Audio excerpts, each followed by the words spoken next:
Por que que a gente esquece tanto de cuidar da nossa saúde no mercado de trabalho, cara? Você tá lá trabalhando, você assume algumas posições e a gente esquece de cuidar da nossa saúde, da nossa vida, da nossa família e etc. Eu digo isso porque eu vejo isso muito no mercado. Muitas pessoas acabam passando por isso para poder conseguir alguns cargos.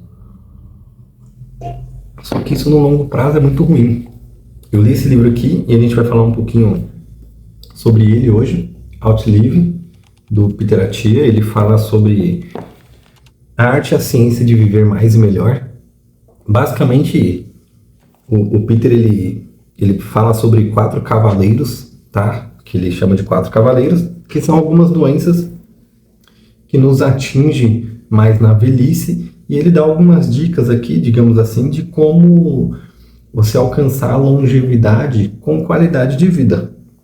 E aí eu vou relacionar isso com o mercado de trabalho, tá? Eu passei por isso, como eu disse, para conseguir assumir algum cargo nas empresas, eu acabei deixando minha saúde de lado e olhando por outra ótica hoje, eu vejo que é possível você alcançar sem desgastar tanto.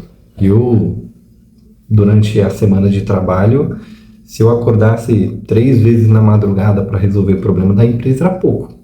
Era pouco. Então, isso me trouxe alguns problemas de saúde que eu não esperava e que era meio que óbvio. Eu acho que um dos problemas é esse. A gente, e até pela idade mesmo, eu era novo, eu trabalhava, estudava, não dormia direito, não me alimentava direito e achava que estava tudo bem. Que o corpo, a gente acha que é imortal, mas o corpo pede socorro. Ele não suporta por muito tempo. E aí depois de 1 ano e pouco ali nessa rotina, eu comecei a sentir os reflexos negativos. Então começa a dar ansiedade, você começa a ficar muito estressado, cansado, fica muito sedentário, não tem vontade para nada, etc. E aí o Peter Attia, ele fala que existem 4 cavaleiros. São doenças que, em regra, não são doenças que aparecem do dia para a noite. Você não acorda com... Perdão. Você não acorda ali com diabetes. Dormi e acordei com diabetes. Ou dormi e acordei com Alzheimer, que é uma das doenças aqui, tá? Então ele separa em 4 cavaleiros, que são as doenças cardíacas, o câncer, doenças neurodegenerativas, que ele foca mais no Alzheimer, e a diabetes. E aí ele dá uma palhinha rapidamente ali, como se fosse um extra, em disfunções metabólicas. Beleza? Então, o objetivo dele é trazer para a gente a medicina 3.0. Existe a medicina 2.0, que é aquela que você quebrou a perna, você vai no hospital e eles consertam sua perna. E a 3.0, que é o que ele traz aqui, é a preventiva, vamos dizer assim. É uma medicina que você começa a olhar antes de ocorrer um desses 4 cavaleiros para poder reduzir os riscos. Algumas dessas doenças não têm ainda bem definido talvez as suas origens ou talvez uma cura, como o câncer e o Alzheimer. Porém, existem algumas estratégias que parecem melhorar ou diminuir os riscos no longo prazo. O primeiro ponto que ele traz, quando ele fala sobre qualidade de vida, é o seguinte: não adianta você chegar lá nos seus 65 anos, se aposentar e não conseguir subir uma escada. Entende? Então, assim, a aposentadoria para muitos é muito esperada, só que de que adianta você chegar, se aposentar e ter que viver numa cama porque você não consegue se locomover, não consegue ir no mercado, não consegue brincar com seus netos, etc. Então, no livro que ele traz um gráfico que ele fala sobre a qualidade de vida. Nesse gráfico, eu vou ver se eu consigo colocar aqui. Nesse gráfico ele mostra que geralmente as pessoas começam com a qualidade de vida alta e tem a expectativa de vida. Vai passando a expectativa de vida, essa qualidade de vida vai caindo. E aí chega um momento em certa idade que ela cai extremamente rápido. Então o cara vai, qualidade de vida legal, bate os 65, ele passa ali os últimos 10 anos de vida dele sofrendo com problemas, indo para o hospital, tomando remédio. E a ideia da medicina 3.0 é fazer com que essa curva ela tenha um aumento, vamos dizer assim, e que a queda dela seja mais rápida quando você fica mais velho. Então, a ideia é que você não chegue nos 65 e fique 10 anos até os 75 anos sofrendo até o falecimento. A ideia é que você chegue até os 90 anos e em um ano você tenha o declínio físico e cognitivo. Até porque já é uma idade bem avançada, próximo ali dos centenários. E aí, é muito legal também que ele fala sobre os centenários. São as pessoas que batem os seus 100 anos, 103 anos, 117 anos, igual ele usa como exemplo aqui. E aí, qual que é o ponto de reflexão aqui? Existem, isso na população dos Estados Unidos, tá? Que é a pesquisa que ele fez lá. Existem apenas 0,03% de centenários nos Estados Unidos, de toda a população. Então não tem como você se comparar com a rotina desses caras. Por quê? Esses centenários que ele buscou, os caras falam que a vida, o que fez ele chegar numa idade avançada dessa? E aí eles falam que é bebida, mulheres e drogas. Alguns deles, né? Então, assim, o que ele traz é que tem alguns centenários que, muito provavelmente por genes, eles acabam escapando do declínio cognitivo e fogem dessas doenças, né, cognitivo e físico, e fogem dessas doenças que atacam a maioria das pessoas. Só que eles só representam 0,03% da população. É como se a cada 3.000 pessoas tivesse um desse. Entende? Então, não tem como usar eles como comparação de rotina para ter longevidade. E aí, em seguida, em cada capítulo, ele fala sobre uma das doenças e dá algumas dicas do que você pode fazer para reduzir os riscos de ter ela e ter uma qualidade de vida melhor. Por quê? Se você tem um problema cardíaco, cara, você não vai ter qualidade de vida na velhice. Você vai ter que tomar diversos cuidados ali e vai estar impossibilitado de diversas atividades. O câncer, não tem nem o que falar. Alzheimer traz uma baixa qualidade de vida. E a diabetes também, você tem que se restringir de muitas coisas ali para conseguir viver, né? E aí, ele fala aqui sobre os 4 cavaleiros. Olha só que legal.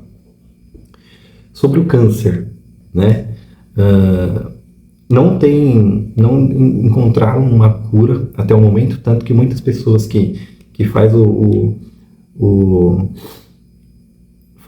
tratamento de câncer, anos depois, muitas deles voltam até o câncer. Então, tem alguns marcadores interessantes sobre o câncer.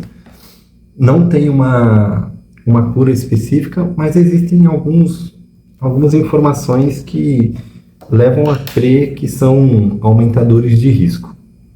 Como, por exemplo, de 12 a 13% da população com câncer é obeso.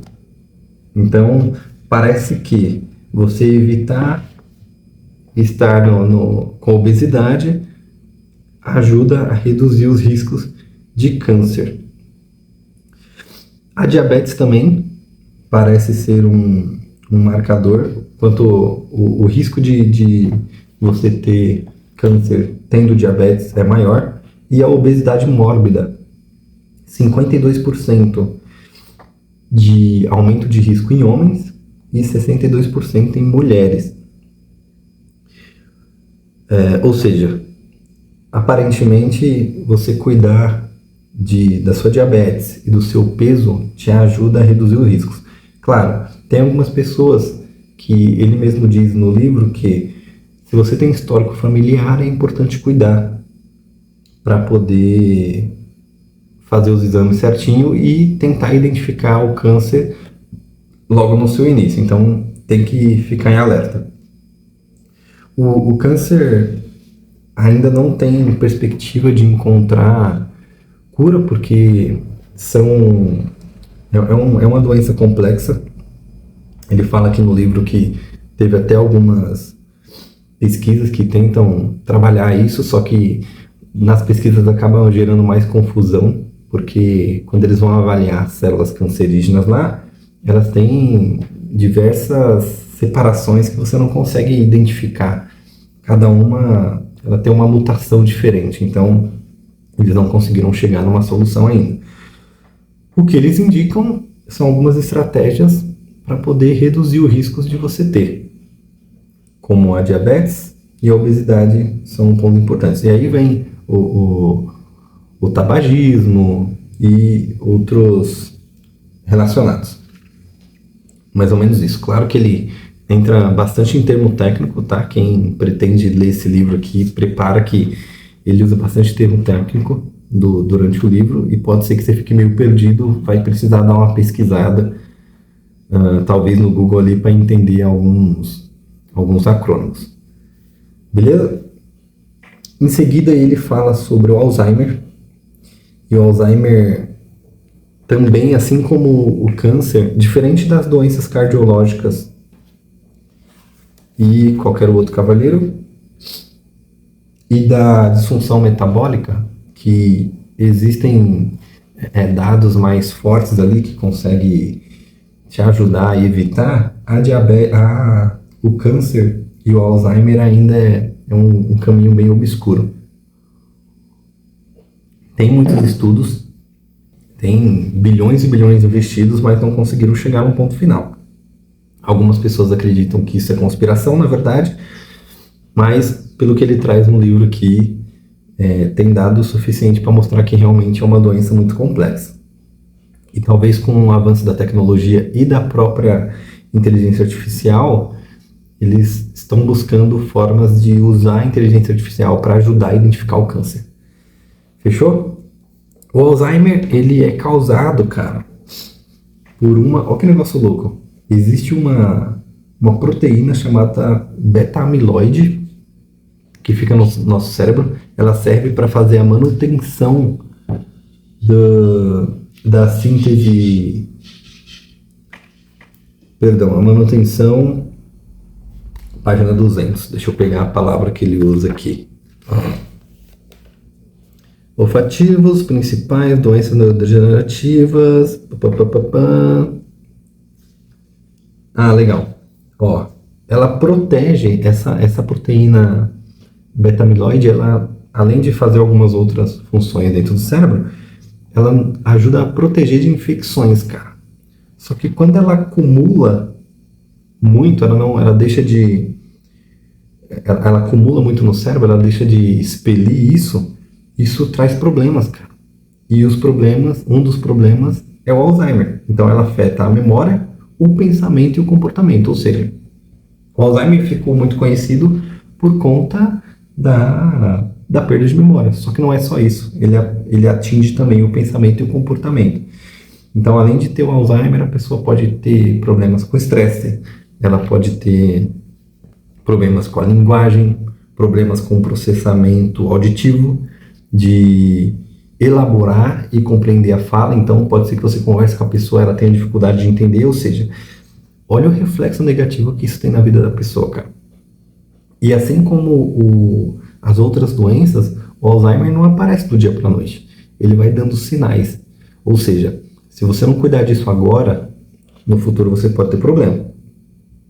Significa que você não vai ter, caso você tome algumas atitudes do que ele fala aqui? Não, mas é uma forma de você reduzir. Parece que manter uma vida cognitivamente ativa reduz os riscos de você ter o Alzheimer. Então, o que ele fala aqui? Por exemplo, olha só, falar um idioma estrangeiro ou tocar um instrumento musical mais resistente ao declínio cognitivo tenderemos a ser. E aí ele fala também de algumas outras atividades que mantêm o cérebro ativo, como, por exemplo, fazer uma aula de dança, tanto que é indicado para muito idosos fazer aula de dança, porque você mantém tanto o seu corpo ativo quanto o seu cérebro. Por quê? São movimentos complexos. E aí isso exercita o cérebro. Então parece que manter um cérebro ativo ajuda nisso. Ou seja, falar um idioma, fazer uma atividade diferente que vai exigir força cerebral ali para você entender.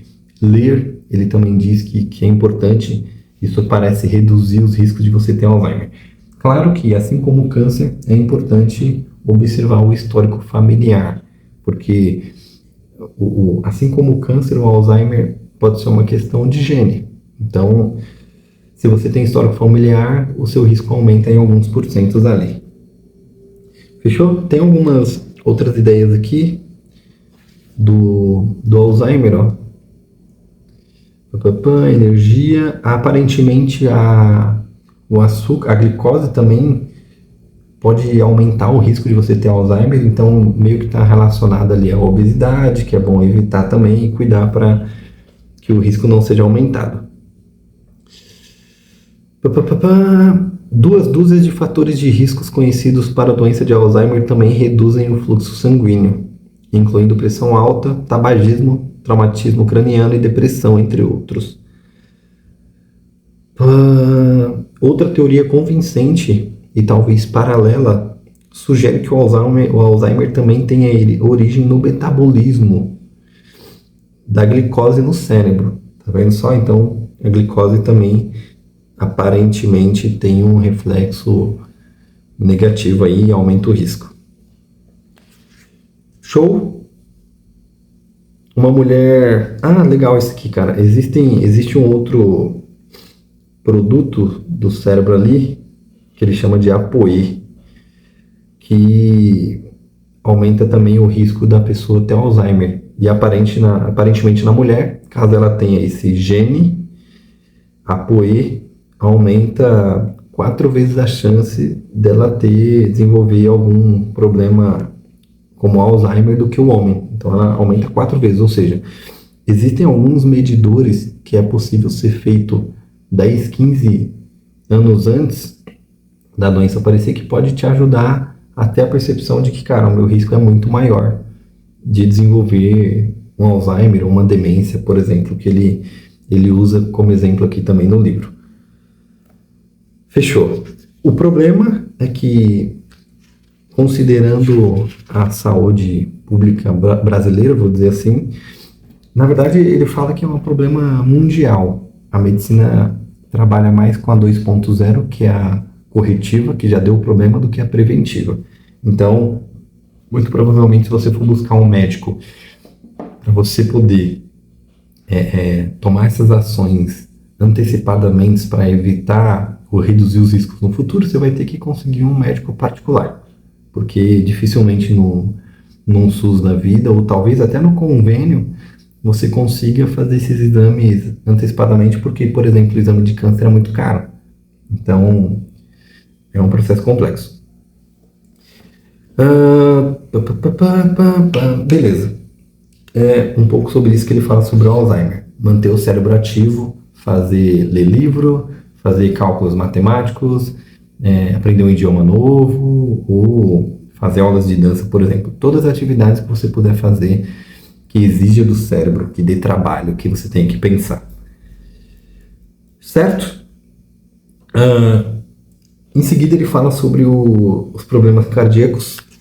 Problemas cardíacos, talvez mais do que o Alzheimer e o câncer, são problemas que são construídos durante os anos.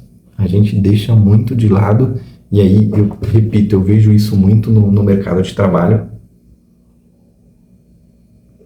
As pessoas, e eu me incluo nisso, a gente esquece de se cuidar, velho. A gente mergulha 100% na atividade do trabalho, esquece de se cuidar. Só que isso no longo prazo, velho, vai acabar refletindo no seu trabalho. Não tem jeito, você não vai ser produtivo, você não vai conseguir entregar, porque você vai ficar doente direto, e no final das contas você sai da empresa e as coisas seguem, cara. Entra alguém no seu lugar e vai fazer o trabalho. Então, se você quer ter longevidade, se você quer estar no seu trabalho bem por muito tempo, tem que se cuidar. Cardiológico, problema cardiológico, existem formas talvez mais claras de você reduzir esses riscos, porém existem também histórico familiar. Isso, pelo que eu observei no livro, está relacionado a grande parte dos cavaleiros aqui. Existem pessoas que mantêm até uma vida ativa fazendo exercícios físicos, mas por histórico familiar o risco dela é maior de ter problemas cardíacos. Olha só, 50% dos ataques cardíacos ocorrem antes dos 65 anos. E isso parece que vem reduzindo cada vez mais, atingindo pessoas mais jovens. Por quê? Existem alguns medidores que aumentam os riscos de problemas cardiovasculares, como o colesterol, o tabagismo e a pressão alta também aumenta os riscos. Ou seja, não adianta só você fazer os exercícios físicos, mas você muito provavelmente vai ter que cuidar ali da sua alimentação e dos seus hábitos, certo? Deixa eu ver se eu tenho algum comentário legal para fazer sobre os problemas cardiológicos. Tem um ponto legal que ele fala sobre o VO2. O VO2 é um marcador. O VO2 basicamente é o quanto, em resumo, tá? É o quanto o seu corpo consegue mandar oxigênio para todo o sistema. Beleza? Então, as células precisam de oxigênio para sobreviver, e quanto mais oxigênio o seu corpo consegue mandar para essas células, elas duram por mais tempo, vamos dizer assim. E o VO2 é um marcador que fala sobre isso. Existe uma tabela aqui no livro que ele traz os marcadores por idade de quanto deve ser o seu VO2. Você consegue fazer esse exame em hospitais ou em algumas academias também eles fazem. Você paga um valor lá, você consegue fazer para você ver como é que está o seu VO2. E é possível aumentar o VO2. Como? Com exercício físico. Alguns exercícios físicos, como a corrida, fazendo HIITs, fazendo tiros e fazendo longas distâncias. Isso ajuda a aumentar o seu VO2 máximo. E aí reflete positivamente diminui os riscos dos problemas cardiológicos.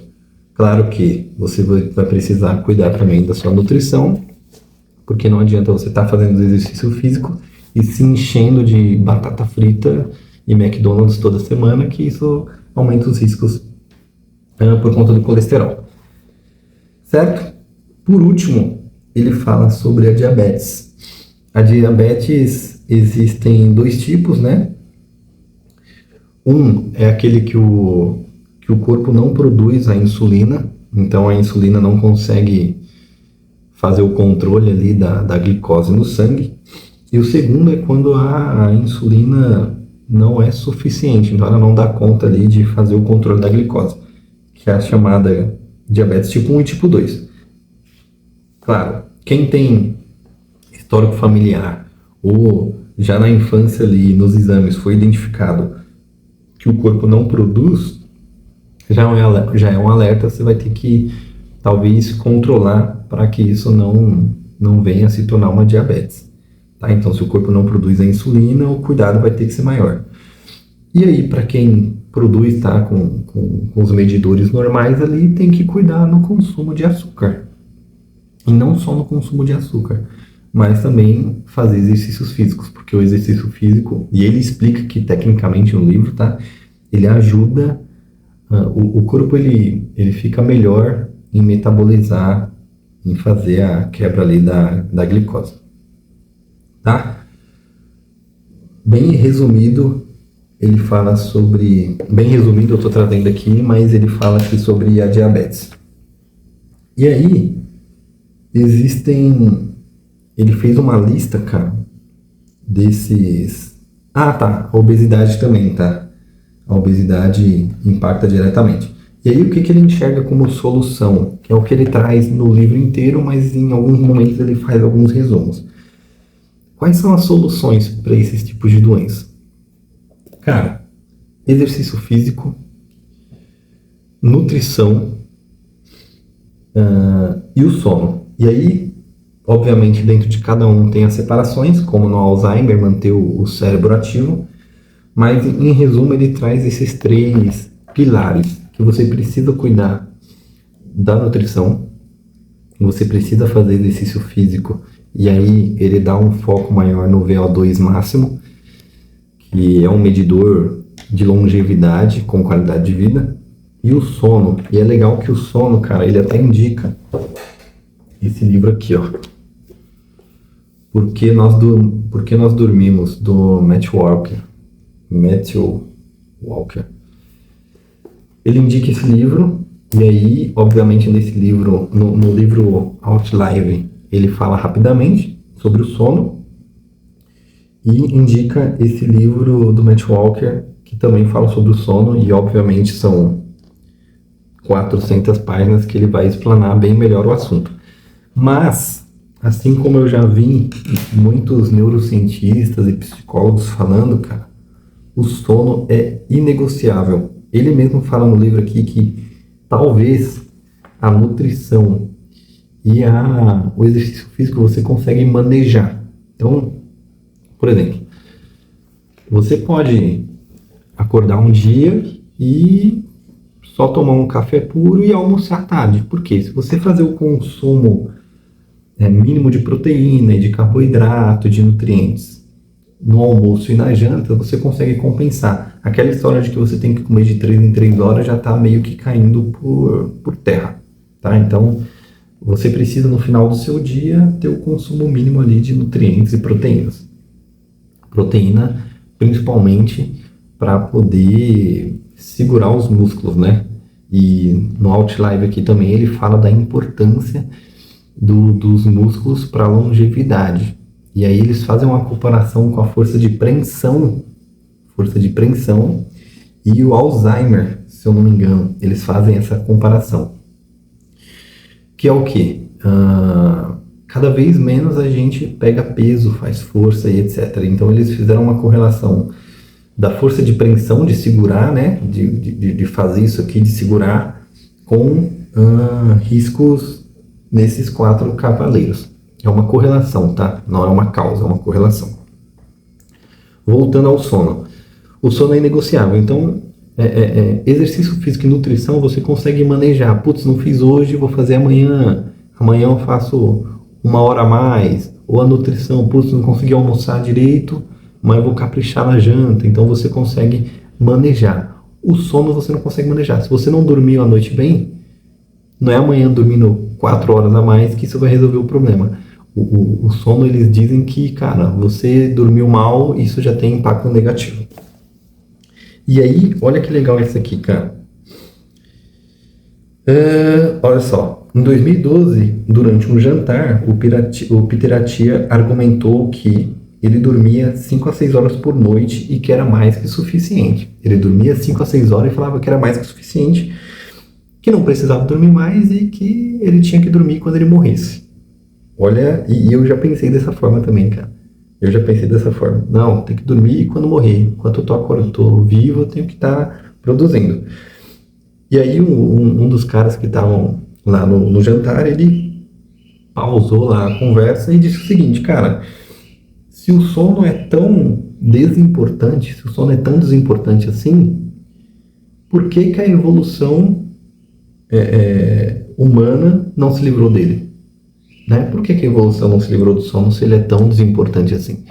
Todos os animais dormem, velho. E tem animal que dorme 17, 18, 20 horas dia. Tá? Se ele fosse tão desimportante, por que a gente dorme? Então, é um pensamento importante. E aí, Mais pra frente ele fala, ó, foi constatado que mesmo uma única noite de sono mal dormida, né, uma noite de sono ruim, tem efeitos nocivos no desempenho físico e cognitivo. E aí eles fizeram até um estudo, tá?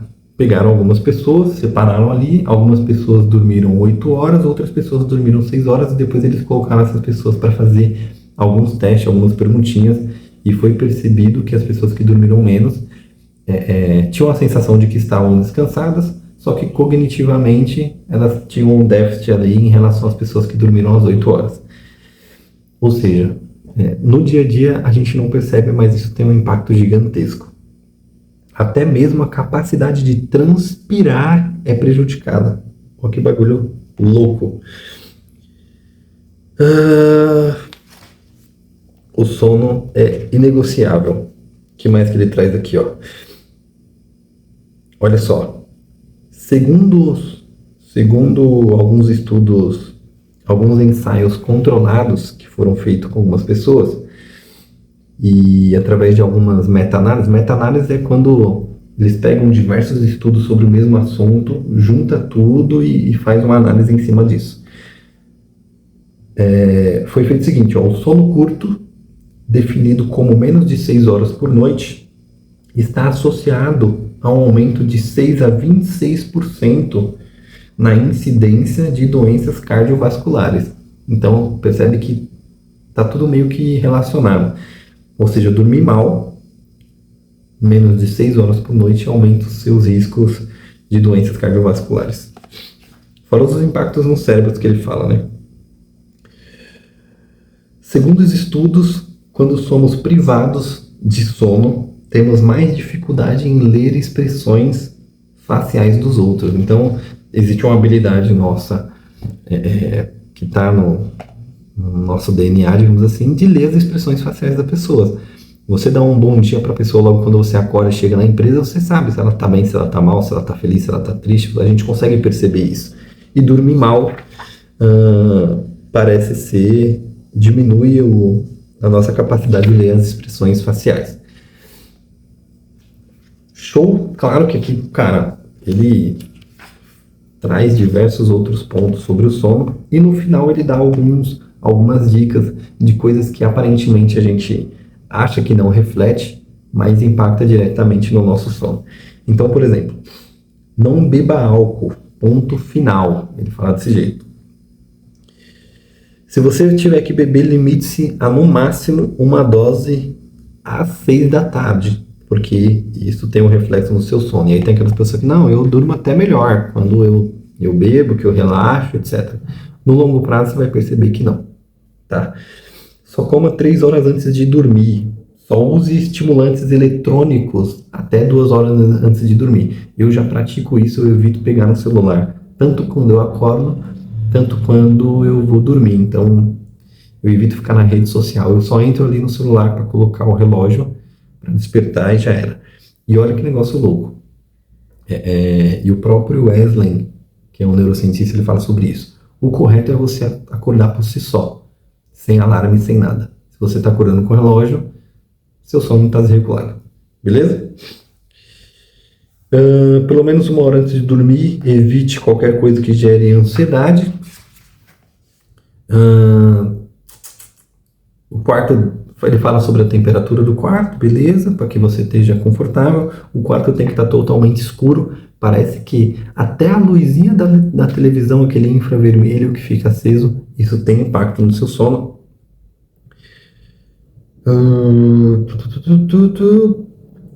Claro que varia de pessoa para pessoa, mas eles indicam em média 8 horas de sono por dia. E café.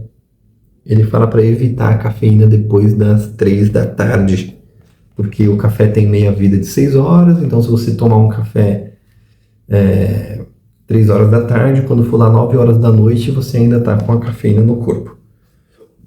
Beleza? Cara, isso é um resumo do livro. Se você pegar para ler ele, você vai ver que tem muito mais coisa, muito mais questões técnicas e muito mais dicas. Mas eu tentei trazer um geral para ti. Então, dica de livro, Outlive, do Peter Attia, Arte e a Ciência de Viver Mais e Melhor, e como dica dele mesmo, Porque Nós Dormimos. Esse livro aqui eu já tinha visto algumas indicações de algumas pessoas. Depois que eu li o Outlive, decidi comprar, não li ainda, e assim que eu ler eu trago algumas comparações. O que isso tem a ver com o trabalho, cara? Percebe os riscos dessas doenças para sua vida e para o longo prazo?